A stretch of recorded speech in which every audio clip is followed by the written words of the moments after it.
আপনারা দেখতেই পারলেন আমি কত স্পিড তুললাম। আসলে এই বাইকটি আমার বন্ধুর।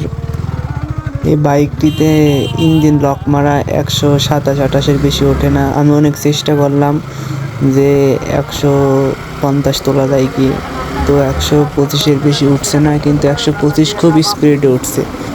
বাইকটি চালিয়ে দেখলাম অনেক মজায় আছে, কিন্তু আমি অমন স্পিড পাচ্ছি না। GSX-R বা GPX যেমন স্পিড পাই, অমন একটা স্পিড পাচ্ছি না। কিন্তু ভাই তুলনামূলক গাড়িটা ভালোই স্পিড, মানে কম না, কোনো গাড়ির থেকে কম না। চালিয়ে অনেক মজা, সব কিছুই মজা।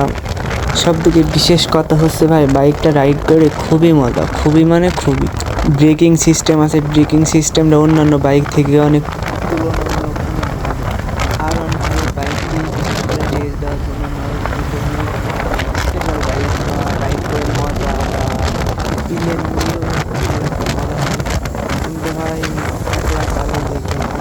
হয়তো আজকে 126 উঠলো, যদি পিলিয়ন না থাকতো 130 উঠতো।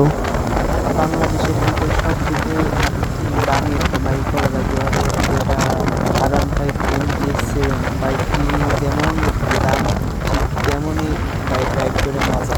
এইটা দিয়ে যদি আপনি বান্দরবন, সুন্দরবন, খাগড়াছড়ি যাই বলেন আপনার কোনো পেন লাগে না।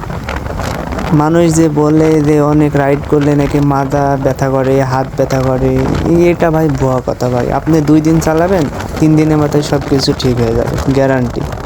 এটা কোনো ব্যাপার না ভাই, এটা কোনো ব্যাপার না, গাড়ি চালাতে পারলে সব ঠিক।